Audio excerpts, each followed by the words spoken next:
ఎవరైనా సరే కొంతమంది పర్సనల్ జీవితాల్లోకి తొంగి చూడటం తప్పు. చూసావు పో, మనసులో పెట్టుకో. అంతేగాని సోషల్ మీడియా ఉంది కదా అని సోషల్ మీడియాలోకి వచ్చేసి రకరకాల అవ్వాకులు చెవాకులు వేల్తే చెంప చెల్లుమనిపిస్తారు. నువ్వు పెట్టుకుంది ఎవరితో? సినిమా హీరోలతో. నాగ చైతన్య విడాకులు తీసుకుంటే నీకెందుకు, పెళ్లి చేసుకుంటే నీకెందుకు, విడిపోతే నీకెందుకు, అది ఆయన పర్సనల్ మ్యాటర్. నీకు అసలు వాళ్ళ పుట్టిన టైము, డేట్ ఆఫ్ బర్త్ ఎవరిచ్చారు, ఖచ్చితమైన టైమేనా, ఇవన్నీ చూడకుండా నీ ఇష్టం వచ్చినట్టు చెప్తే ఎట్లా? ఇప్పుడు అనుభవిస్తున్నావు. అది కూడా నిప్పుతో చెలగాటమాడావు, నిప్పుతో తల గోక్కున్నావు, మండిపోతున్నావు. మూర్తి గారు అన్నంత పని చేశారు. ఆయన నిప్పు, అది ప్రతి వాళ్ళకి తెలుసు. ఛాలెంజ్ చేశాడు, నేను తప్పు చేస్తే నన్ను రాళ్ళతో కొట్టండి అని. నువ్వు ఆ విధంగా ఛాలెంజ్ చేయగలవా? ఏదో ఫేక్ వీడియో ఒకటి క్రియేట్ చేసి పెట్టి కాంట్రవర్సీలు క్రియేట్ చేసి జనాల మైండ్ని డైవర్ట్ చేస్తే సరిపోతుంది అనుకుంటున్నారా? తప్పండి.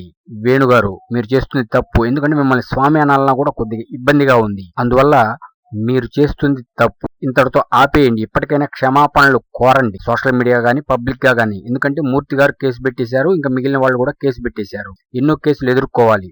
నువ్వు చేసిందే చెత్త పని. ఆ చెత్త పనికి మళ్ళీ మాసికలు వేసుకుంటూ కాంట్రవర్సీలు క్రియేట్ చేస్తే అట్ట? తెలంగాణలో వాళ్ళు గెలుస్తారన్నావు, వాళ్ళు ఓడిపోయారు. ఆంధ్రప్రదేశ్లో వీళ్ళు గెలుస్తారన్నావు, వీళ్ళు ఓడిపోయారు. ఇలా మీరు చెప్పేదంతా తప్పు అవుతుంది. అసలు ఇన్ని కోట్ల మంది అభిప్రాయము, వాళ్ళ మనసుల్ని నువ్వేదో ఒక్కళ్ళకి ఆపాదించి ఎలా చెప్పగలవు? మీరు ఒక పని చేయండి, ఒక సినిమా వచ్చింది, ఆ సినిమాను చూసి రివ్యూ చెప్పండి. ఈ సినిమాలో ఇలా చేస్తే బాగుంటుంది, అలా చేస్తే బాగుంటుంది. అంతేగాని ఆ హీరోలు ఆ హీరోయిన్ల మీద పడి నువ్వేదో పెద్ద మహాత్ముడిలాగా మహిమాన్వితుడిలాగా నేను చెప్పేస్తున్నాను, అదో వాళ్ళు విడిపోయారు వీళ్ళు విడిపోయారు అంటే ఎలా? ఎవరి పర్సనల్స్ వాళ్ళకు ఉంటాయి, వందల పర్సనల్స్ ఉంటాయి. నువ్వు తొంగి చూడకూడదు. అందువల్ల వాళ్ళ పర్సనల్ లైఫ్ను వదిలేసేయి. ఏదైనా సినిమాలో తప్పుగా యాక్ట్ చేశారనుకో, అది చెప్పు. అంతేగాని నువ్వు విలేకరులతోనే పెట్టుకున్నావు. ఆ జర్నలిస్టులు నిన్ను వదలరు. వాళ్ళు ఏం చేస్తున్నారు చూసావు కదా. ఇప్పుడు మూర్తి గారు కేసు పెట్టారు. ఆ నిప్పు నిన్ను దహించి వేస్తుంది. ఆయన సీరియస్ గా తీసుకున్నాడు. నువ్వు అనవసరంగా ఆయన మీద నెపం మోపావు.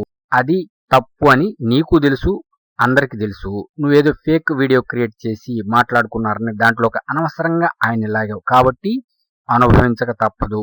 కర్మ రిటర్న్స్ గుర్తుపెట్టుకో. నువ్వు నిప్పుతో తలగొక్కున్నావు కాబట్టి మండిపోక తప్పదు, గుర్తుపెట్టుకోవాలి. ఇకనైనా దీన్ని ఆపేసి బహిరంగంగా అయినా పర్సనల్గా అయినా వెళ్ళి క్షమాపణలు చెప్పి ఆ వీడియో డిలీట్ చేసేసి మూర్తి గారికి క్షమాపణలు చెబితే మంచిదని ప్రజలు అభిప్రాయపడుతున్నారు.